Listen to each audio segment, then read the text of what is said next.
जय हिंद एवरीवन। 24 अप्रैल को जो अग्निवीर जीडी का पेपर हुआ है, पहला शिफ्ट, दूसरा शिफ्ट और तीसरा शिफ्ट में जो जीके जीएस के प्रश्न पूछे गए थे वो पूरा का पूरा प्रश्न मैं आप लोगों के सामने ला चुका हूं।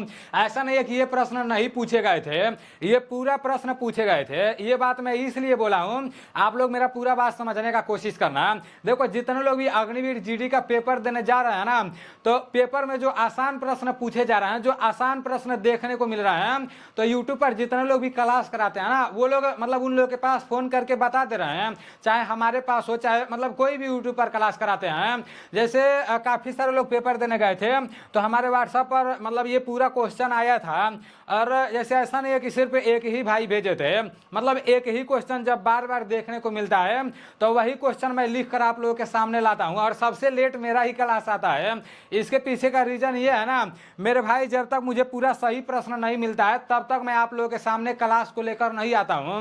मैं देख रहा हूं यूट्यूब पर, सभी लोगों का बात नहीं कर रहा हूं, लेकिन कुछ ऐसे लोग हैं, जैसे मान लो पहला शिफ्ट का पेपर हो रहा है तो मान लो 8:30 बजे से पेपर हो रहा है और 9:30 बजे मतलब जैसे आपका सिस्टम बंद हो रहा है, तो अभी तो 9:30 बजे सिस्टम बंद हो रहा है। कुछ लोग क्या कर रहे हैं कि 9:30 बजे यूट्यूब पर लाइव आ जा रहे हैं पहला शिफ्ट का पूरा प्रश्न लेकर।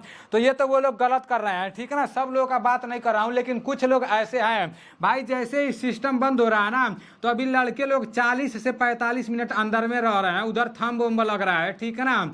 तो इन सब चीज़ों को मतलब आप लोगों को देख कर चलना है। इसीलिए मैं आप लोगों से बोला हूं कि यहाँ पर जितना भी प्रश्न लाया हूं ओरिजिनल प्रश्न लाया हूं, ठीक है ना। और देखो, आपका जो अग्निवीर जीडी का पेपर हो रहा है ना, मैं आप लोगों को क्लियर बता दे रहा हूं, जो रियलिटी है वो बता रहा हूं। मैथ का प्रश्न एकदम हलवा पूछा जा रहा है।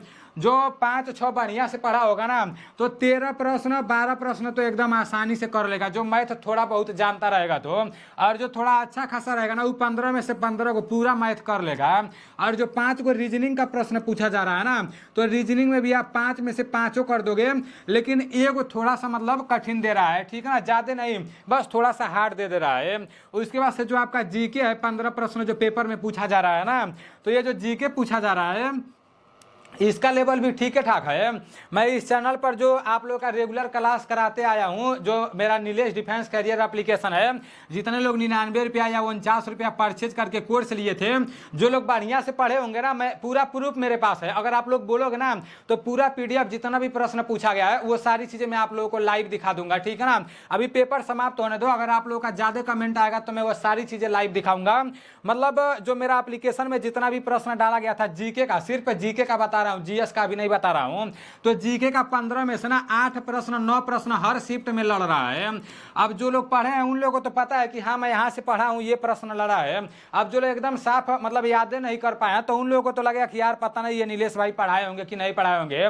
मैं देखा हूं मेरे भाई, क्योंकि मतलब हमारे भी संपर्क के काफी सारे लोग पेपर देखा है, जैसे पहलवान भाई हो गया, रौनक भाई हो गया और 2-4 लोग थे, तो वो लोग पेपर देकर आए तो वो लोग भी यही बता रहे थे। और इससे पहले भी मैं काफी सारे लोगों से पूछा था, ठीक है ना। तो जीके 15 में से वही 8 से 9 प्रश्न तो करंट अफेयर्स के 2011 की जनगणना से रिलेटेड, जो मैं आप लोगों को बार बार बोलता था, वहां से प्रश्न कुछ देखने को मिले हैं। वर्तमान में कौन क्या है से रिलेटेड कुछ प्रश्न देखने को मिले हैं। और जो आपका ICC क्रिकेट वर्ल्ड कप हुआ है, इसके बारे में भी मैं आप लोगों को कई बार बताया था कि इसके बारे में आप लोगों को पता होना चाहिए। यहाँ से कुछ प्रश्न देखने को मिल रहे हैं। उसके बाद से आपको पुरस्कार से बहुत ज्यादा प्रश्न देखने को मिला है, ठीक है ना। द्रोणाचार्य पुरस्कार, अर्जुन पुरस्कार, ये मतलब भारत रत्न, ये मतलब यहाँ से प्रश्न देखने को मिल रहे हैं, ठीक है ना। और 2-4 प्रश्न ऐसे हैं जीके में जो मतलब बहुत हार्ड है, ठीक है ना, जो आप लोग सुने ही नहीं हो, कोई भी यूट्यूब पर नहीं कराया है, मैं नहीं कराया हूं ना, तो कोई भी नहीं कराया है। ऐसा नहीं कि मैं सब कुछ करा दिया हूं, कम ही क्लास कराया हूं, लेकिन इंपॉर्टेंट आप लोगों का कराया हूं। और जीएस आ जाता है, जो सामान्य विज्ञान है ना, आपका जो सामान्य विज्ञान का 15 को प्रश्न पूछा जा रहा है, सबसे हार्ड यही पूछा जा रहा है।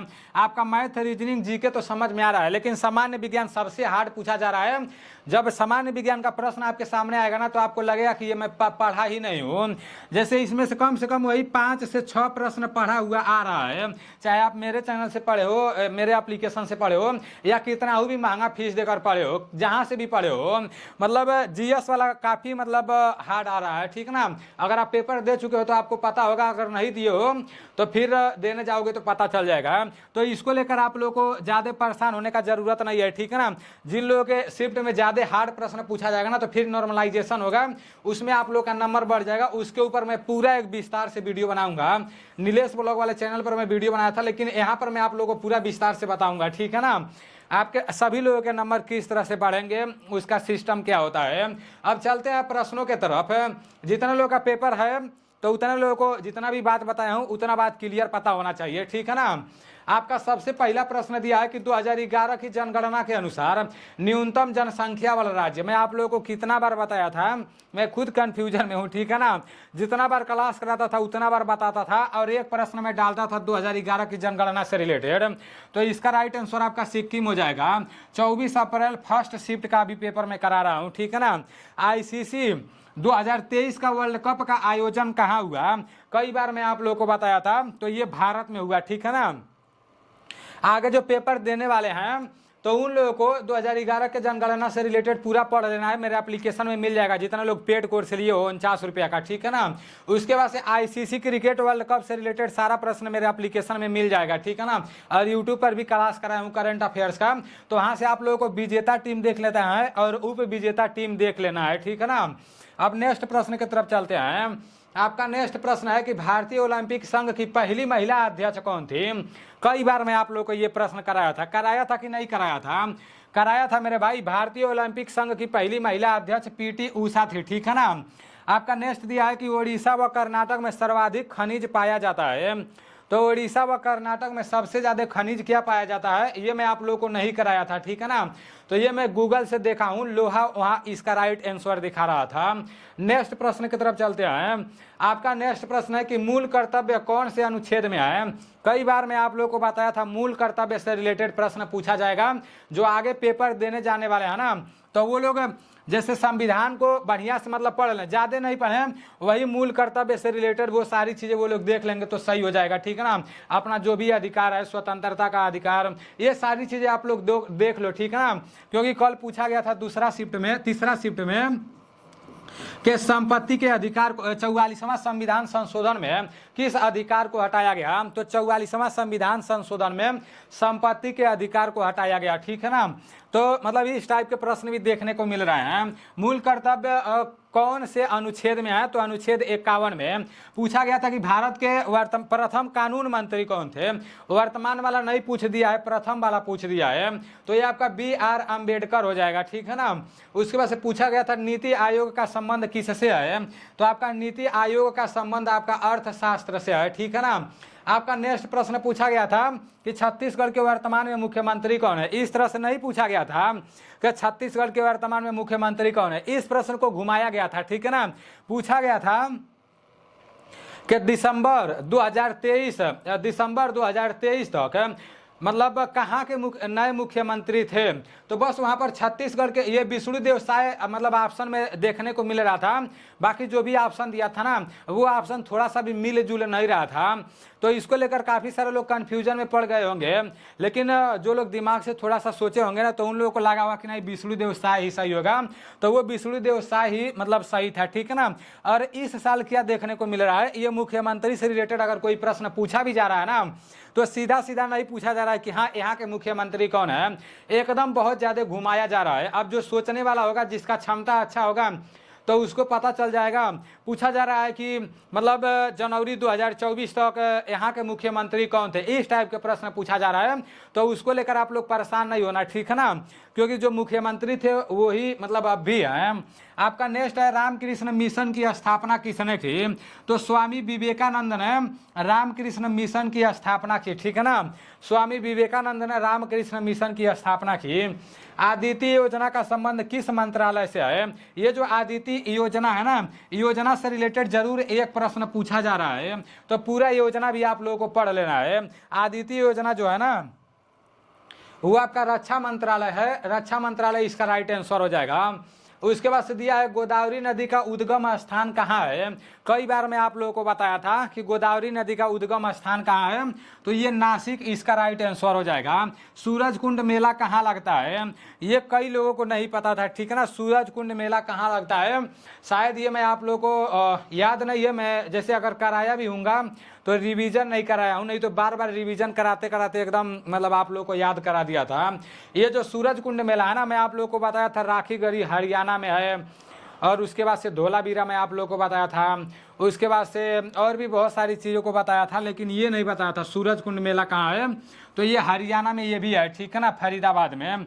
आपका बंगाल का प्रथम गवर्नर जनरल कौन था, ये मैं आप लोगों को बताया था, ठीक है ना, और जो बताया था एकदम आप लोग को याद करा दिया था।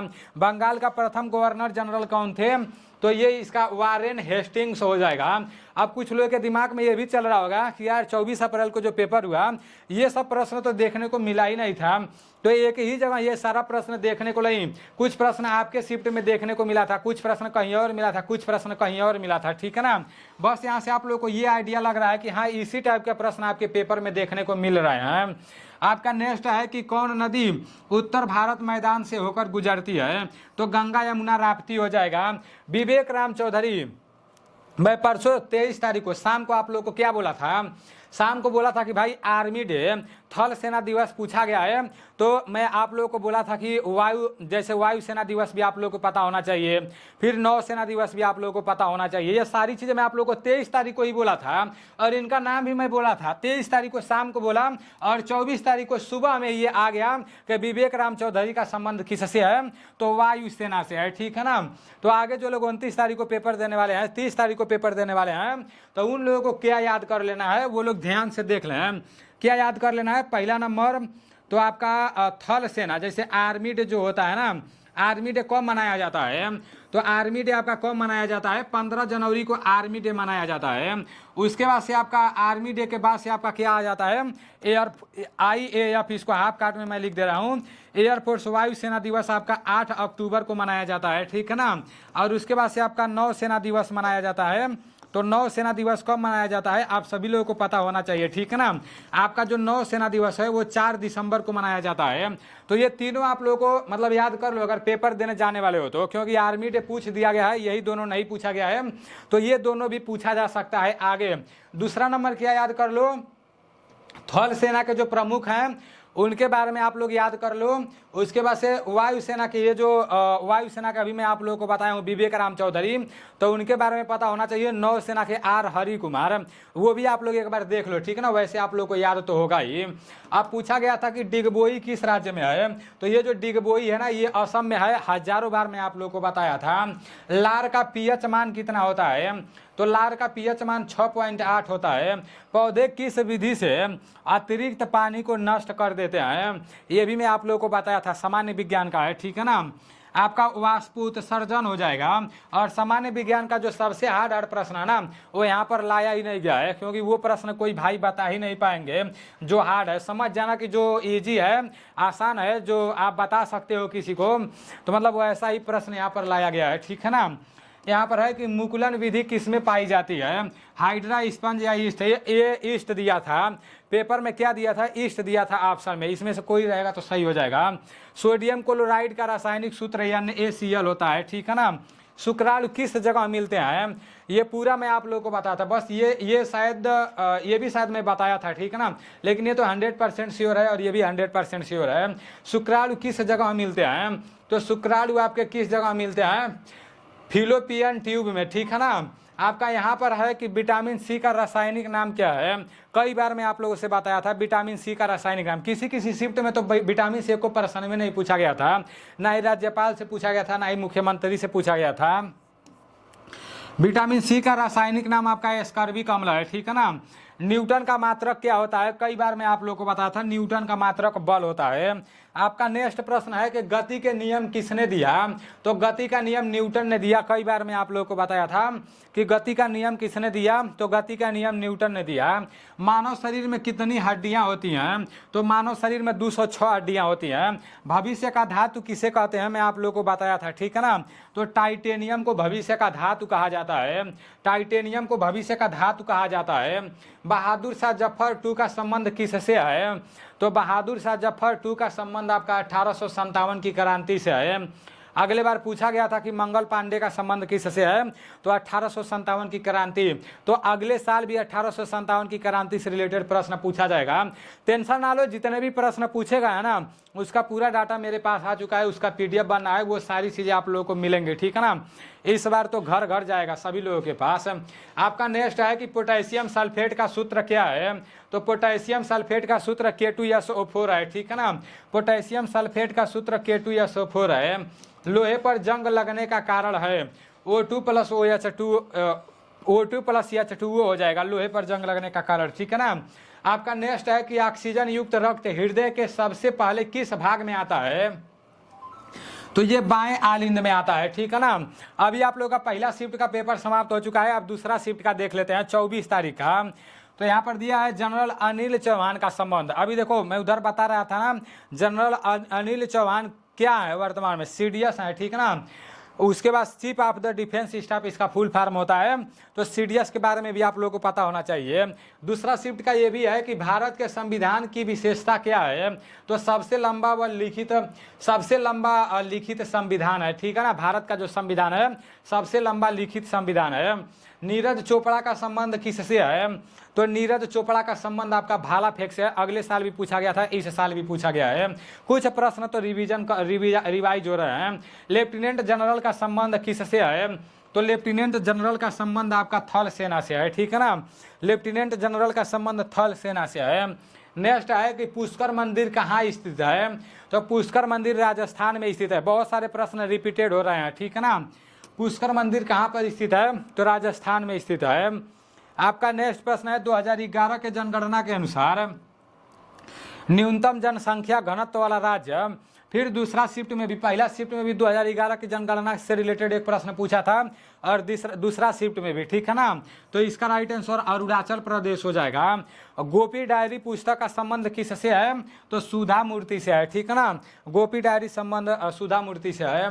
ऑपरेशन पोलो 1948 का संबंध है, तो हैदराबाद विलय। देखो इतना हार्ड पूछ दिया था, ये मैं नहीं कराया था। आपका नेक्स्ट है कि राजस्थान के मुख्यमंत्री कौन है, भजन लाल शर्मा, ये तो कई बार बताया था।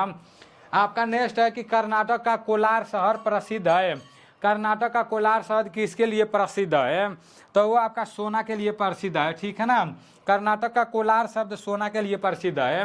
नेक्स्ट है राष्ट्रपिता किसे कहा जाता है, तो महात्मा गांधी जी को राष्ट्रपिता कहा जाता है। मतलब 22 तारीख से पेपर चालू हुआ, 22 तारीख को और 23 तारीख को 2 दिन ना महात्मा गांधी से रिलेटेड बहुत प्रश्न देखने को मिल रहे थे, लेकिन 24 तारीख को ज़्यादा प्रश्न देखने को नहीं मिले। पंचमंडी पर्यटन स्थल कहाँ है, तो ये मध्य प्रदेश हो जाएगा। आत्मघाती की थैली किसे कहा जाता है, ये मैं आप लोगों को कई बार बताया हूँ, ठीक है ना। आत्मघाती की थैली किसे कहा जाता है, लाइसोसोम इसका राइट आंसर हो जाएगा। आपका नेक्स्ट प्रश्न यहाँ पर है कि विटामिन B12 में क्या पाया जाता है। मैं क्या बोला था, 23 तारीख को मैं बोला था ना भाई, 23 तारीख को पूछा गया था विटामिन B12 का रासायनिक नाम क्या है, तो साइनोकोबाल्मिन में आप लोगों से बोला था। उसी दिन शाम को ही मैं आप लोगों से बोला, जितने लोगों का पेपर 24 तारीख को है तो विटामिन B12 के बारे में आप लोग पढ़ लो। ये जो प्रश्न पूछा गया कि विटामिन B12 का क्या पाया जाता है, तो कोबाल्ट पाया जाता है, ठीक है ना। अगले साल भी पूछा गया था, इस साल भी पूछा गया है और आगे भी पूछा जाएगा। मनुष्य पृथ्वी पर किस बल के कारण रहता है, तो मनुष्य पृथ्वी पर गुरुत्वाकर्षीय बल के कारण रहता है, ठीक है ना। मनुष्य पृथ्वी पर गुरुत्वाकर्षीय बल के कारण रहता है, गुरुत्वीय बल के कारण रहता है, ठीक है ना। मनुष्य पृथ्वी पर गुरुत्वीय बल के कारण रहता है। आपका नेक्स्ट प्रश्न है कोलार झील किस राज्य में है, तो कोलार झील आपका आंध्र प्रदेश में है, ठीक है ना। कोलार झील आंध्र प्रदेश में है। आपका नेक्स्ट है कि चंद्रमा का प्रकाश पृथ्वी पर कितने समय में आता है, तो जो चंद्रमा का प्रकाश है वो पृथ्वी पर कितने समय में आता है, 1 मिनट 28 सेकंड में, ठीक है ना। चंद्रमा का प्रकाश पृथ्वी पर कितने, चंद्रमा का यहाँ पर बोला गया है, ठीक है ना। तो चंद्रमा का प्रकाश पृथ्वी पर कितने समय में आता है, तो 1 मिनट 28 सेकंड में। घरों में फ्यूज तार कैसे लगाया जाता है, तो श्रेणी क्रम में, ठीक है ना। ये भी मैं आप लोगों को कराया था, सामान्य विज्ञान का है, ये मैं आप लोगों को पहले करा चुका हूँ। समांतर क्रम और श्रेणी क्रम दोनों आप लोगों को बताया था। यहाँ पर लिखा गया है कि इम्मी अवार्ड 2023 किस भारतीय को मिला, तो ये एकता कपूर को मिला, ठीक है ना। आपका नेक्स्ट है, पुरस्कार से रिलेटेड प्रश्न बहुत ज़्यादा देखने को मिला था। पादप की कोशिका भित्ति किसकी बनी होती है, तो पादप की कोशिका भित्ति सेलुलोज की बनी होती है, ठीक है ना। फिर स्पाइरोगाइरा का जनक कैसा होता है, विखंडन होता है, ठीक है ना। इसका राइट आंसर आपका विखंडन हो जाएगा। उसके बाद से दिया सर्वाधिक तन्य धातु कौन सी है, तो वो आपका सोना हो जाएगा। चेहरे में कितनी हड्डियां पाई जाती है, तो चेहरे में 14 हड्डियां पाई जाती है, ये मैं आप लोगों को कई बार कराया था, ठीक है ना। उसके बाद से दिया है न्यूटन का दूसरा नियम क्या है, तो न्यूटन का दूसरा नियम आपका क्या है, ये यहाँ पर लिखा गया है, तो इसको आप लोग देख लेना, ठीक है ना। अब देख लेते हैं तीसरा शिफ्ट का, 24 तारीख को जो तीसरा शिफ्ट में पेपर हुआ उसको देख लेते हैं। रौनक का भी तीसरे शिफ्ट में पेपर था, ठीक है ना। रौनक का तीसरा शिफ्ट में पेपर था। देखते हैं अब मेरिट लिस्ट निकलेगा तब जाकर सारी चीज़ें आप लोगों को बताएंगे, नाम आ जाएगा तब, ठीक है ना। क्योंकि अपने तरफ से तो 100% दिया है और क्वेश्चन भी सही ठीक ठाक हुआ है, लेकिन अब रिजल्ट का इंतजार है। पहलवान भाई का तो शायद दूसरा नहीं, उसका भी तीसरा शिफ्ट में था और तीसरा शिफ्ट में थोड़ा हार्ड टाइप के प्रश्न पूछे जा रहे हैं, लेकिन नॉर्मलाइजेशन होगा तो सब ठीक ठाक हो जाएगा। किस पौधे में एक लिंगी पुष्प होते हैं, ये अगली बार भी पूछा गया था, पपीता पूछा गया था, लेकिन पपीता, सरसों, तरबूज ये सब हो जाएगा, ठीक है ना। ये आप लोग को पता होना चाहिए। उत्तर प्रदेश के मुख्यमंत्री कौन है, इस तरह से नहीं पूछा गया था। पूछा गया था ना कि ऐसे पूछा गया था कि कोई महीना दे दिया, मान लो जनवरी 2024 तक उत्तर प्रदेश के मुख्यमंत्री कौन थे, ऐसा पूछा गया था, तो वो योगी आदित्यनाथ है जी, बुलडोजर बाबा, सभी लोगों को पता होगा। आपका नेक्स्ट है कि पदार्थ के कण किस ऊर्जा के कारण परस्पर संबंध रहते हैं, ये प्रश्न पूछा गया था, इसको आप लोग देख लेना, ठीक है ना। और ये भी पूछा गया था कि फेफड़ों में गुब्बारे जैसी आकृति किस कारण होती है, ये दोनों प्रश्न में आप लोगों को नहीं कराया था, ठीक है ना। और ये प्रश्न पूछा गया था तो गूगल पर भी उल्टा सीधा बता रहा है, तो इसको आप लोग हो सके तो अपने कॉपी में नोट कर लो, इसको मैं बाद में बताऊंगा। अभी तो मैं आप लोगों को बता रहा हूँ कि किस टाइप के प्रश्न पूछे गए थे, कौन कौन से प्रश्न पूछे गए थे, सर्च करके मैं आप लोगों को जानकारी लेकर बताऊंगा। सबसे चमकीली अधातु है, तो सबसे चमकीली अधातु आपका आयोडीन है। सशस्त्र बलों का मुख्यालय कहाँ है, तो ये नई दिल्ली हो जाएगा। उसके बाद से 1944 में कोहिमा का युद्ध किस राज्य में हुआ। अब कुछ लोग बोल रहे थे कि नागालैंड की राजधानी कहाँ पर है, इस तरह से पूछा गया था, लेकिन इस तरह से नहीं पूछा गया था, ठीक है ना। पूछा गया था कि 1944 में कोहिमा का युद्ध पूछा गया था। अब यहाँ कोहिमा शब्द दे दिया है, अब कौन पढ़ेगा यार, अब तो आप ही बताओ। 1947 में अपना देश आज़ाद हुआ, ठीक है, 1947 में देश आज़ाद हुआ। अब जितने भी लड़के हैं वो याद करके गए हैं कि भारत पाकिस्तान के साथ कब युद्ध हुआ, भारत चीन के साथ कब युद्ध हुआ, कारगिल का युद्ध कब हुआ, पानीपत का प्रथम युद्ध किसके किसके बीच हुआ, पानीपत का युद्ध कब हुआ, ये सारी चीज़ें वो लोग याद करके गए हैं। लेकिन पेपर में पूछा जा रहा है कि 1944 में कोहिमा का युद्ध किस राज्य में हुआ। अब ये जो कोहिमा दे दिया है ना, अब इसी से जो लोग दिमाग लगाएंगे, थोड़ा सा सोचेंगे यार नागालैंड का राजधानी कोहिमा है, तुक्का मारना रहेगा तो वो लोग नागालैंड मार देंगे, और इसी तरह से सभी लोग मार दिए हैं, ठीक है ना। तो इस टाइप के प्रश्न भी पूछे गए थे, थोड़ा सा समझोगे तो मतलब लगा लोगे। सिंह भूमि किस राज्य में है, तो ये आपका झारखंड हो जाएगा। उसके बाद से 2011 की जनगणना के अनुसार दूसरा सर्वाधिक जनसंख्या वाला राज्य। अब देखो 2011 की जनगणना से रिलेटेड पहला में भी पूछा गया था, दूसरा में भी पूछा गया था, तीसरा में भी पूछा गया है, कल भी पूछा जाएगा, आने वाले समय में भी पूछा जाएगा। आर्मी वालों का ये फेवरेट है, ठीक है ना। तो ये दूसरा पूछा गया तो आपका महाराष्ट्र हो जाएगा, ठीक है ना। ये आप लोगों को पता होना चाहिए, ये मैं आप लोगों को पांचों बताया था, पांचों के पांचों। आपका नेक्स्ट प्रश्न है कि किस भूतपूर्व पीएम प्रधानमंत्री को 2023 का भारत रत्न मिला, तो वो पीवी नरसिम्हा राव ऑप्शन में दिया था, ठीक है ना। तो ये इसका राइट आंसर हो जाएगा। आपका ज्ञानपीठ पुरस्कार 2023 किसे मिला, तो श्री राम भद्राचार्य, ये मेरे एप्लीकेशन में है, जो लोग पेड कोर्स लिए हैं वो लोग देख लेंगे, ठीक है ना। उसके बाद से है कि मोइनुद्दीन चिश्ती का दरगाह कहाँ पर स्थित है, तो ये भी मैं आप लोगों को कराया था अजमेर में, ठीक है ना। उसके बाद से पूछा गया था कि 2023 में शांति के क्षेत्र में नरगिस मोहम्मदी को नोबेल पुरस्कार 2023 मिला, वह किस देश से हैं। देखो कितना हार्ड प्रश्न पूछा गया था, तो वो आपका ईरान के हैं, ठीक है ना। यहाँ पूछा गया कि नोबेल पुरस्कार से रिलेटेड प्रश्न पूछा जा सकता है, तो इसको आप लोग देख लेना। आपका नेक्स्ट पूछा गया था कि आर वैशाली रहेगा, ठीक है ना, तो यहाँ पर आर वैशाली आप लोग कर लेना। पूछा गया था कि आर वैशाली को अर्जुन पुरस्कार 2024 मिला, इनका संबंध किस खेल से है, तो चेस से है, ठीक है ना, जिसे शतरंज भी बोला जाता है। अभी आप लोगों के पूरा का पूरा 24 तारीख को जितने भी प्रश्न पूछे गए थे वो पूरा प्रश्न समाप्त हो चुका है, और इसका जो पूरा पीडीएफ है ना, इसका पूरा पीडीएफ आप लोगों को मेरे टेलीग्राम चैनल में भी मिल जाएगा और मेरे एप्लीकेशन में भी मिल जाएगा, ठीक है ना। अभी बीएसएफ ट्रेडमैन का भर्ती आने वाला है, आरपीएफ का ऑनलाइन चालू है, तो कुछ लोग बोल रहे थे कि अब आरपीएफ का ऑनलाइन क्लास चालू करवा दो, तो देख रहे हैं आरपीएफ का सही रहेगा या बीएसएफ का सही रहेगा। बहुत जल्द आप लोगों का क्लास चालू हो जाएगा, ठीक है ना, और पूरा देखेंगे इस बार, तो पूरा टाइम लेकर क्लास कराएंगे, चैप्टर वाइज कराने का कोशिश करेंगे, ठीक है ना। तो मिलते हैं अगले वीडियो में। जय हिंद, वंदे मातरम।